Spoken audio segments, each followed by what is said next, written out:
정언을 거부하겠습니다. 네, 마치겠습니다. 네, 뭐 이 재판은 헌법과 법률에 따라 진행한 것이고, 뭐 관련 규정에 따라서 정언 거부의 대상이 된다고 생각이 됩니다. 그래서 정언 거부를 허용했고,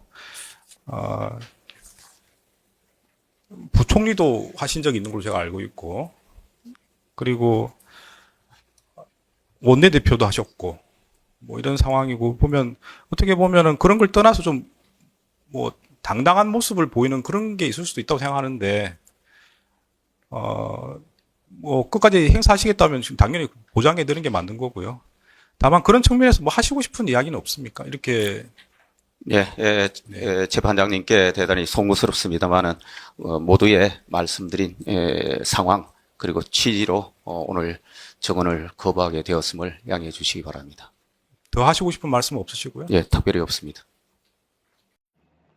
12.3 내란 다음 날인 2024년 12월 4일 오후 2시 한덕수 국무총리와 박성재 법무부 장관, 한동훈 국민의힘 대표와 추경호 원내대표, 정진석 비서실장과 김주연 민정수석 등 당시 윤석열 정권의 여당과 정부 대통령실 주요 인사들이 사태 수습 방안을 논의하기 위해 국무총리 공관에 모였습니다. 그런데 당정대 회의에서 작성된 박성재 장관의 업무 수첩이 공개되면서 계엄 정당화 논의가 오갔다는 의혹이 제기됐지만 참석자들은 부인해왔습니다. 하지만 박성재 전 장관 1심 재판부는 이 자리에서 세 가지 논의가 있었다며 의혹의 실체를 인정했습니다. 책임을 김용현 전 국방장관 등에게 돌려 윤 전 대통령이 수사를 피하게 해야 한다. 탄핵이나 하야 등 임기 중도 중단은 없어야 한다. 계엄을 선포할 수밖에 없었던 사유를 직접 설명해야 한다. 책임을 다른 곳으로 돌려 수사와 탄핵을 피하고 계엄을 정당화해야 한다는 이야기가 나왔던 겁니다.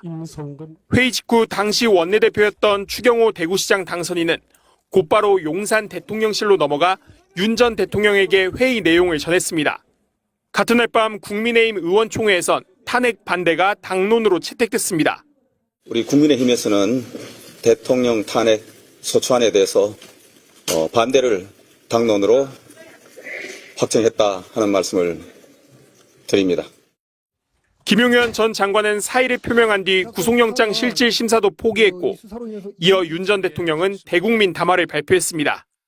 회의 참석 후 대통령실을 오간 추 당선인은 계엄 해제 표결을 방해했다는 내란 중요 임무 종사 혐의로 재판을 받고 있습니다.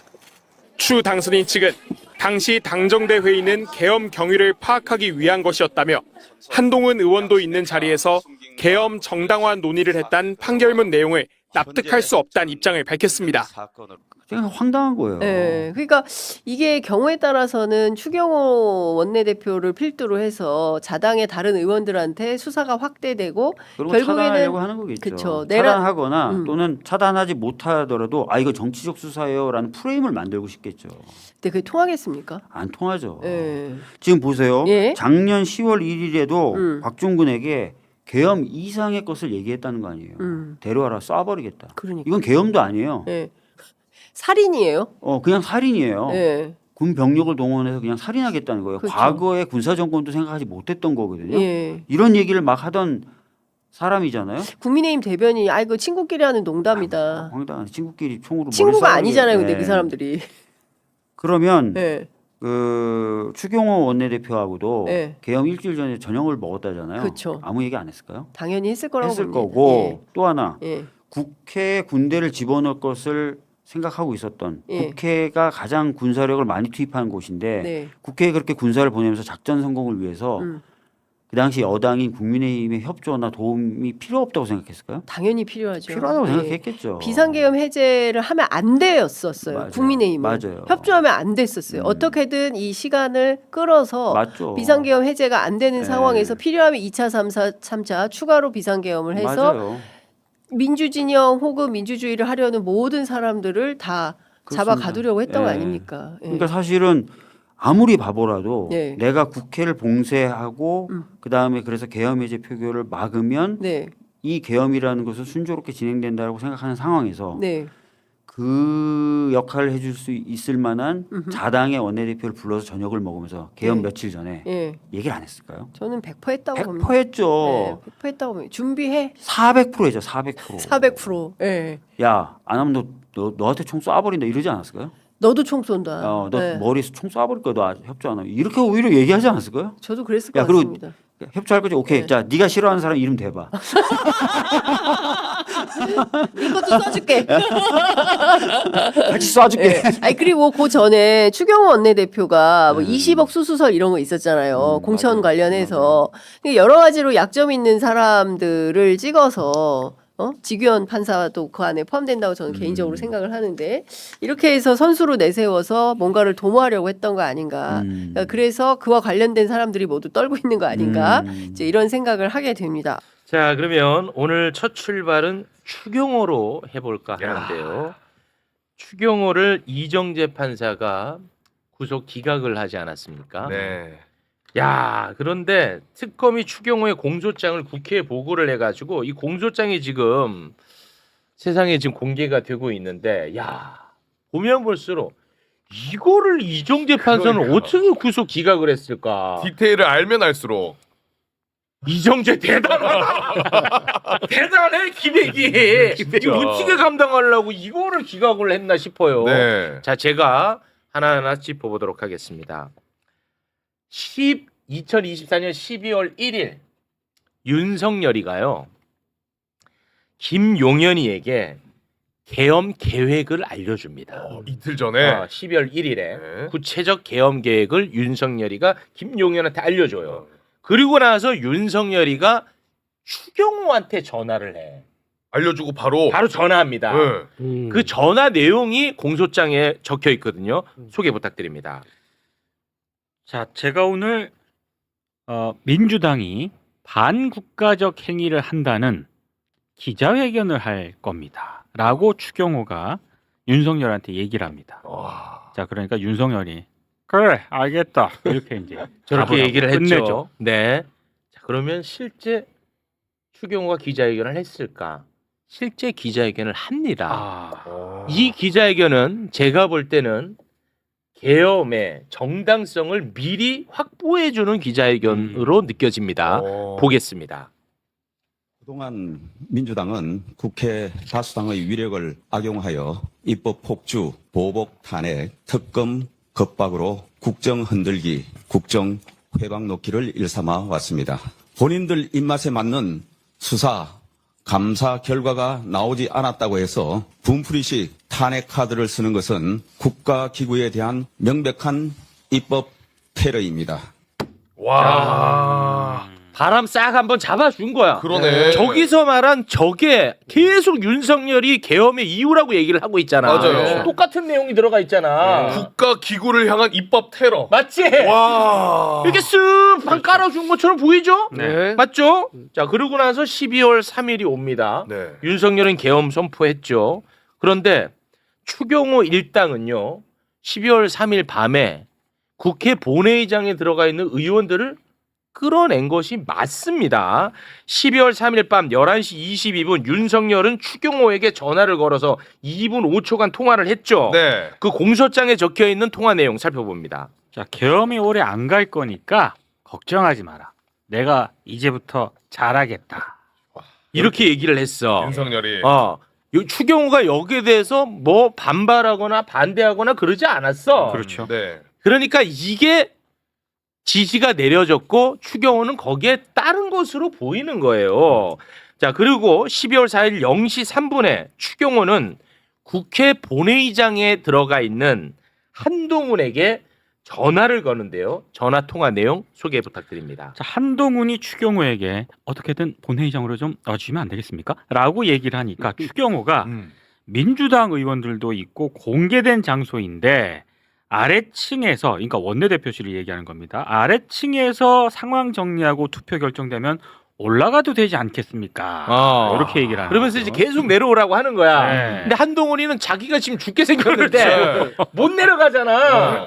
꼼짝을 안 하는 거야. 본회의장에서 그러자 본회의장에 있던 신동욱 의원이 한동훈을 계속 끌어내려고 합니다. 대화 내용 소개 부탁드립니다. 자, 두 차례에 걸쳐서 한동훈에게 연락을 하는데요. 아니 대화를 하는 거예요. 대화를 하죠. 본회의장 이탈을 그렇죠. 계속 요구하면서. 이건 직접 그렇죠. 자, 우리 당이 하나의 행동을 해야 한다. 의견을 모아서 입장을 정리해야 한다. 이게 무슨 얘기냐?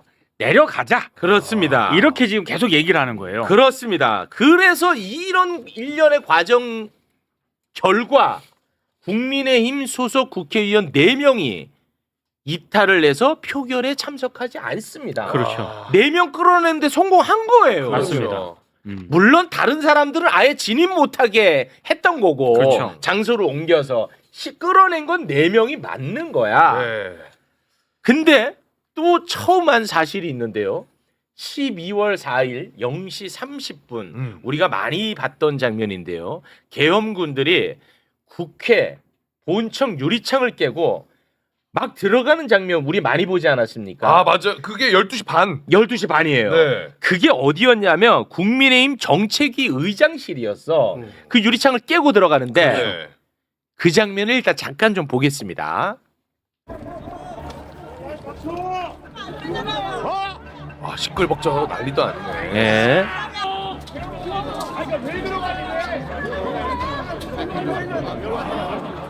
근데 정책위 의장실 유리창을 깨고 들어갔다고 네. 계엄군이. 근데 바로 옆방에 추경호가 있었어. 그렇죠. 야. 이거를 기각한다고? 근데 이 난리통을 그러면 당연히 알 수밖에 없는 거. 당연히 할 수밖에 심지어 없지. 그 군인 들어온다라는 것도. 그렇습니다. 군합발 소리가 다 들렸다는 거예요. 근데 이게 상식적으로 와. 자기가 옆방에 있는데 정책위 의장실 유리창을 깨고 들어오면 예. 본능적으로 만약에 이게 계엄 상황이라는 걸 알았으면은 안전을 위해서 저 같으면 무조건 본회의장으로 뛰어 들어갈 것 같아요. 그렇습니다. 의원들이 거기 있으니까. 네. 근데 추경호 원내대표가 방에 있었어. 방에 계속 있었어요. 그 되게 중요한 포인트야. 네. 추경호는 이 계엄군이 나는 해치지 않는다는 맞습니다. 믿음이 있는 거예요. 그렇죠. 같은 편. 네. 야 그럼 검사님 이거를 기각을 했어. 그러니까 지금 와. 제적 2분의 1 이상으로 계엄 해제를 하잖아요. 네. 그러니까 계엄이 성공하려면 군인도 있어야 되고 국무회의 의결도 있어야 되지만 사실 국회 해제가 없는 것이 굉장히 중요한 조건인데, 그렇습니다. 그러니까 국회에서 도움을 줄 수 있는 사람은 당시 이제 한동훈 대표야 이제 약간 각을 세우고 있었고, 그리고 추경호가 국회와 연결한 유일한 통로인데 국회를 장악하는 것은 추경호를 통해서 가능한 상황이라는 것이 지금 공수사실에 드러난 거거든요. 그런데 문제는 일단 제적 2분의 1 이상이 찬성을 해야 해제가 되는데 한 사람이라도 일단 줄여야 되고, 그 다음에 이게 지금 민주당이 혹은 국회가 입법 폭주를 해서 계엄을 한다는 그런 명분을 내걸었잖아요. 그러면 계엄 해제도 사실은 국민의힘 한 명이라도 섞이면 그 명분이 떨어지는 거예요. 아 그러네. 그렇죠. 국민의힘조차도 몇 명이 해서 계엄 해제를 시켰다고 하면 이 계엄의 어떤 정당성이 당연히 없지만 그나마 그러네. 없어지는 거예요. 그러니까 아예 국민의힘과 민주당의 대결처럼 해서 이거 굉장히 일리 있다. 계엄은 이제 그러니까 어떤 자기들이 국가를 뭐 어떻게 하려는 세력이고 민주당에 맞선 거다 이렇게 프레임을 가져가려면 여당을 섞으면 그러네. 되는 거죠. 저는 그렇게 보고 있죠. 그러니까 이미 저 정책위장실에 창문을 깨고 들어가는 것도 중요하지만 사실은 이전부터 그러니까 윤석열이 술 마실 때마다 계엄해야 되고 뭐 이런 얘기 했다는 거 아니에요? 그렇습니다. 그러면 추경하고도 이미 다 얘기가 다 됐던 것인데 그렇게 그게 보이지 어떻게 않아요. 영장을 기각한다는 게 말이 안 되죠. 네. 그리고 추가적으로 국민의힘 의원들이 없이 민주당 의원들만 있으면은 군인들이 손쉽게 싹 다 끌어내면 되는 건데. 한목에 수고하기가 좋아. 그렇죠. 국민의힘 의원들은 끌어내면 안 되고 얼굴을 잘 모르니까 그렇지. 구분을 확실하기 위한 목적도 있었을 거예요.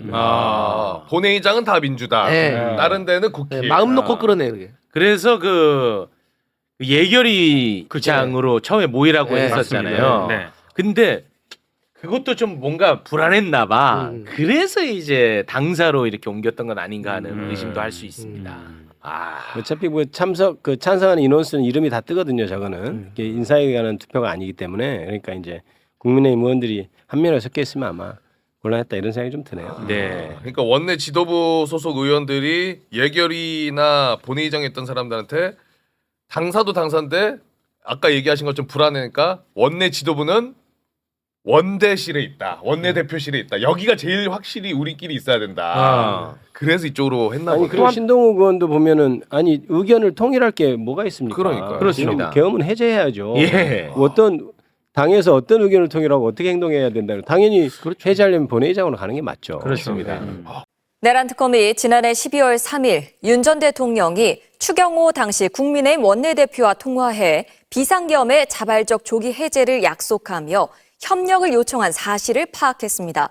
특검이 국회에 보고한 공소장에 따르면 당시 추 전 원내대표와 원내대표실에 함께 있던 의원들이 국회 본회의장에 있는 국민의힘 인사들을 밖으로 나오라고 유도했고 본회의장으로 와달라는 한동훈 전 대표에게도 이탈을 요구한 것으로 드러났습니다. 구승은 기자입니다. 12.3 비상계엄 선포 1시간쯤 뒤인 밤 11시 22분.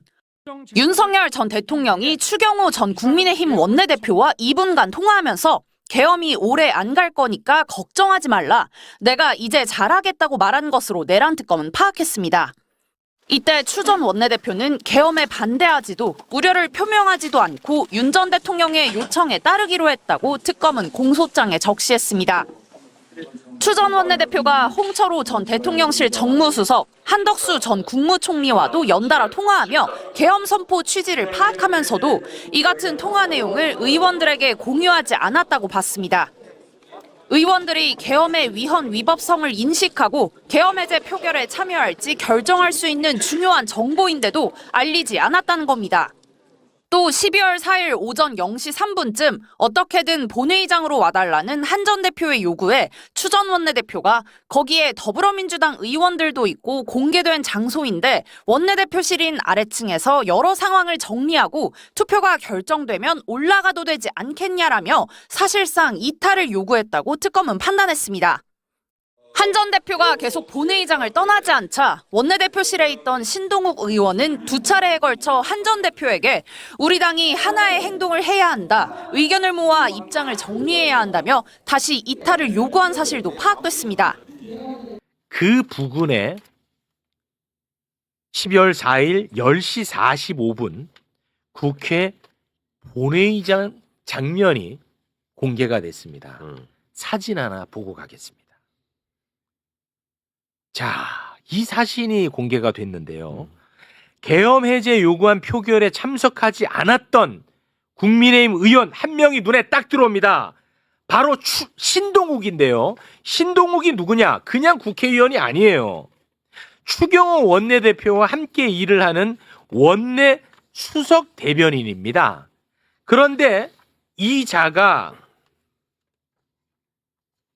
실제 계엄 해제 요구한 표결에 참석을 하지 않았어. 네. 그런데 국회에는 떡하니 있잖아. 계속 안에 있었어요. 그런데 이 본회의장 바로 옆에 추경호는 원내대표실에 있었어. 그러니까 신동욱이가 카운팅해가지고 숫자제로 들어온 거죠. 추경호한테 보고했던 것 아닌가? 이런 의심이 되는 거예요. 합리적인 의심이죠.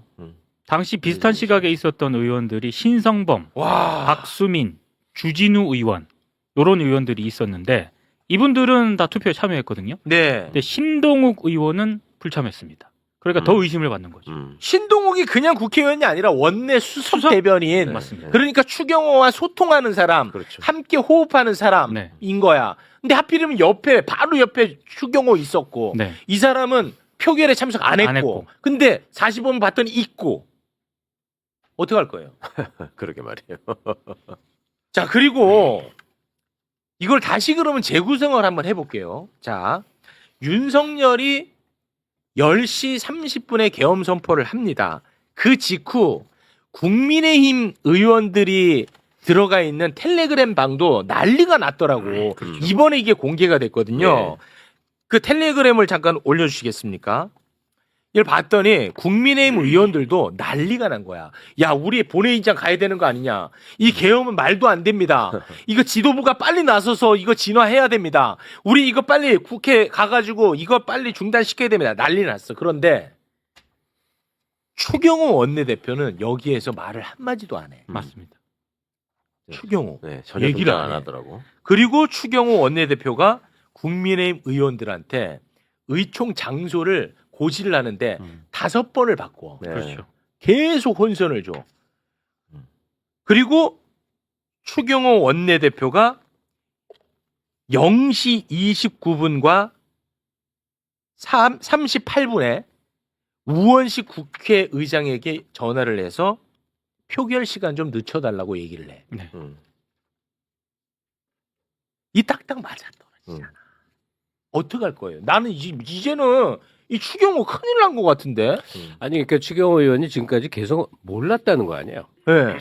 사전에 개헌 몰랐다. 개헌 발동을 몰랐다는 거 그거 아니에요? 어떡할 거야? 큰일 났어. 그럼 윤회 입장에서 돌아가 봐. 국회를 지금 해산시키는 전체 공작 과정에서 자당 의원 중에 믿을 만한 사람에게 여러 가지 정황의 정보 보고를 하라고 얘기하지 않는 게 너무 이상한 거 이상하지. 아닙니까? 근데 한편으로는 다 얘기할 수는 없어. 왜냐? 그러니까. 한동훈의 기회 들어갈 수도 있거든. 그렇죠. 그렇기 때문에 보안은 지키면서 누군가에는 반드시 얘기를 했어야 됐지 않겠습니까? 그러니까 이 내란의 공동 정범 가운데 국힘 의원들을 빼놓을 수는 없는 거예요. 핵심이기 때문에 국회 해산이. 네. 근데 추경호가 가장 이제 의심스러운데 추경호조차도 단독으로 행동할 수가 없다고. 분명히 어떤 일군에 팀이 있었단 말이에요. 지금 네. 저 사진에 포착된 뭐 신동욱이라든지 신동욱이라든지 더 있었을 거라고. 근데 190명이 표결에 참여했다는 건 국힘의원 10몇 명도 동참했다는 얘기인데 18명 동참했습니다. 내부적으로도 의견이 갈려 있었던 건데 네. 표면적으로 당대표 한동훈은 개헌 막아라 이거였던 거 아니에요. 네. 그러니까 내부적으로 자기가 믿을 만한 사람들에게 윤회 하명이 가 있었던 거고 계속된 소통이 있는 거죠. 아니 그리고 그냥 무작정 우리가 추정하는 게 아니라 그간의 추경호가 보인 모습이 있잖아요. 네. 그러니까 한동훈 꼴 보기 싫으면 추경호만 불러가지고 밥 먹이고 술 먹이고 한 게 여러 번 있었잖아요. 그리고 한동훈이가 뭔가 용산에 대해서 배치되는 얘기를 하면 그 자리에서 면박을 주고 뒤집는 게 항상 추경호였고. 예. 그래서 저 사람 왜 저러냐라고 했을 때 추경호는 윤 정부에서 출세한 사람이에요. 네. 관료 출신인데 경제부총리를 윤 정부에서 바로 맡았고 끝나고 나서 또 원내대표가 됐고 가장 잘 나가는 사람이죠 어떻게 보면. 네. 근데 이 말씀도 조금 그렇긴 합니다만 수준이 낮은 얘기긴 합니다만 윤이 검찰에 있을 때부터 학벌을 되게 따지거든요. 올해 지가 서울대 나왔다고. 근데 추경호가 고대 경영학과 출신이에요. 그런데 TK라는 이유만으로 윤의 신뢰를 산 것 같아. 여기는 믿을 만하다. 그리고 일을 시켜보니까 시키는 대로 하더라. 그다음에 신동욱이라는 사람은 족보에 TV조선 앵커를 달고 있잖아요. 그러니까 합이 맞았을 수 있고 이게 참 불행한 일이긴 한데 이분들이 의심을 받아도 충분할 만한 행동을 그 전에 해왔고 그 간에 출세해가는 과정에서 윤과의 관계가 남다리를 낳기 때문에 네. 이거는 본인들이 분명히 해명해야 될 일이라고 생각합니다. 나 대통령하고 이렇게 통화했어. 명태균을 통해서 그때 뭐 지금 대통령실에 취업한 사람도 있듯이 그렇죠. 2022년 6일 지방선거에서 공천을 자신 혹은 자신의 가족이 받으려고 돈을 싸들고 온 사람들이 있었다는 거예요. 예. 이렇기 때문에 이제 그런 것들을 보면 이 지금 녹음 파일의 내용이 뭡니까? 예전에 그 조성재란 분이 대구 시의원이었어요. 네. 달성 군수에 나왔어요. 그때 당시에 20억을 주고 예. 공천원금을 주고 예. 출마를 했는데 무소속으로 나온 상태에 떨어진 거예요. 그러니까요. 그건 2018년 일이니까 야 예. 근데 이 사람 옛날에 그러니까 돈이 많으니까 야 예. 이번엔 한 30개 40개 30, 40억 받아가지고 예. 일부는 뭐 추경호 쪽에 주고 예. 나머지는 우리가 갖자 뭐 이런 내용입니다. 이게 그렇죠. 이게 앞뒤 내용을 잘 못 그러니까 녹취는 짧은데 네. 설명 자료가 길잖아요. 길어요. 예. 근데 말로 하면 편해요. 예, 예, 예. 이 조 씨가 돈이 많은데 예. 옛날에 돈 내고 안 됐는데 이번에 돈이 많은 사람이니까 이번에 좀 더 뜯어가지고 네. 나눠 먹자. 명태균과 이제 뭐 박재가 그런 얘기를 했다. 이런 겁니다. 근데 실질적으로 이루어졌는지 안 이루어졌는지 확인이 되지 않기 때문에 이게 만약에 똑같은 내용이 홍준표의 그 측근인 박재기 씨의 육성으로 나왔다면 얘기가 좀 달라지죠. 네. 예. 그 부분이 있습니다. 예, 그렇군요. 근데 지금 뭐 이런 거잖아요. 뭐 성사가 됐는지는 모르겠지만 이 자체로는 2018년도에 줬다. 그래서 이 내용도 있어요. 녹음 파일에 보면 이 그 조성재 그렇죠. 조성재죠.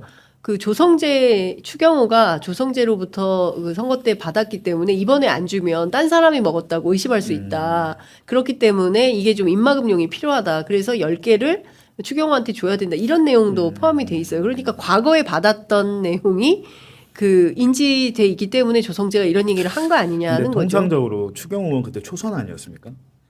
그러니까 저도 조금 의심. 초선이잖아요. 근데 뭐 재산이 그게 증액이 만약에 돼서. 사실이라면 네. 확인되지 않습니다. 네. 만약에 사실이라면 20개를 받아오잖아요. 네. 혼자 못 먹습니다. 상납을 했을 거 아닙니까? 만약에 그게 사실이라면. 네. 그렇다면 왜 그렇습니까? 안전장치를 마련해야죠. 초선. 나눠 먹어야 돼서. 예를 들면 뭐 4선 5선 베테랑 정치인이라면 모르겠으나 자기도 불안한데 자기 초보 아닙니까? 신입 아닙니까? 신입이 그런 일을 과감하게 할 수 있다는 건 좀 뭐 납득이 되지 않는데 그래서 그 홍준표 시장 측근 얘기가 나온지 모르겠습니다. 그때처럼 이번에도 가져와서 나누자. 뭐 이런 얘기가 있었겠죠. 왜냐하면 그 달성 군수라는 자리가 그 추경호 의원 지역구인가 봐요. 그럼 네. 지역구 의원이 통상 시의원들, 기초지자체 의원들 다 어떻게 보면 공천권을 사실상 갖고 있잖아요. 네. 정확히는 그 시도당에서 하지만 형식적으로는 시도당이지만 그 기초의원, 지자체 단체장들은 그 해당 지역의 국회의원이 갖고 있기 때문에 네. 나눠줘야 된다. 그 얘기를 한 거겠죠. 근데 물론 그게 실행이 되는지 뭐 전혀 알 길은 없습니다. 네. 그런데 이분이 이제 국회에 들어온 지는 꽤 되는, 2016년에 들어와가지고, 계속 그 국회의원으로 활동을 했기 때문에, 근데 그 과정에서 나눠 먹었다면 어디까지 나눠 먹었는지 이것도 진짜 의혹의. 근데 16년에 뿌리가- 뭐 보궐로 들어온 모양이네요. 그러면 그러니까, 예. 18년에 또 이제 재선이 된 건데, 사실상 그래도 사실상 뭐 보궐로 들어왔기 때문에. 네. 네. 그러니까 어쨌든 1.5선이네요. 그때 당시 1.5선. 그러니까요. 근데 어쨌든 추경호 원내대표 실명이 나왔다는 것은 국민들한테는 상당히 충격적인 것이고, 물론 본인은 이렇게 해명을 하고 있습니다. 그 유산 관련해서 증여받은 거다. 그리고 또 하나는 그 문재인 정부의 부동산 정책 때문에 집값이 많이 올랐다. 그러니까 두 가지 요인 때문에 재산이 늘어난 것이지 뭐 부정한 돈을 받은 것은 아니다라고 수사하면- 해명을 하고 있습니다. 수사하면 다 나옵니까? 하루면 나옵니다. 하루면 나와. 진짜 저한테 그 수사권 주시면 제가 한 3시간 만에 밝힐 수 있어요. 3시간 만에. 예. 3시간 만에. 그 왜냐면 계좌영장 그거 받으면 찾아보면 예. 예를 들면 이제 조우영 같은 애 있잖아요. 대장동 장모. 네. 얘가 맨날 하는 얘기가 뭐냐면 집에 그냥 차곡차곡 모아둔 현금 10억이 있었다. 뭐 이런 식이에요. 우리 집에 돈의 출처를 밝힐 수가 없으니까 이것 해서 이거 뭐고 이것 집에 무슨 10억씩 갖다 놓은 사람이 어디 있습니까 사실상. 네. 검은 돈은 대부분 그렇게 쌓아놓죠. 은행에 못 넣어놓죠. 그러니까요. 예. 계좌가 압류되고 하니까 예. 압수색 예. 계좌영장을 받고 하니까 통상적으로 근데 지금 이분이 장롱 국회의원 4년 열면 뭐 동안 현금이 20억 나오고. 재산이 그렇죠. 늘었다고 했잖아요. 네. 유산을 받았으면 실질적으로 그거 해보면 되겠네요. 유산을 그 상속 받아서 매각해가지고 그 돈을 한 건지 아닌지는 네. 국세청에 그 뭐 상속세금 뭐고 다 냈을 거 아닙니까? 그럼 그걸 자기가 입증하면 되겠네요. 네. 그러니까요. 근데 어쨌든 지금 뭐 해명 자체가 납득되는 것은 아니다라는 생각은 저도 듭니다. 그런데 근데 명태균 그렇다고 해서 그걸 만약에 받았어요. 만약에 받았다 그러면 그거를 은행에 차곡차곡 5억씩 4년 동안 넣었을까? 그것도 아닌 것 같기도 하고. 그러니까 그러니까요. 그거는 수사해보면 네. 간단하게 나오는 거죠. 그러니까 수사를 지금- 안 해서 문제죠. 그렇죠.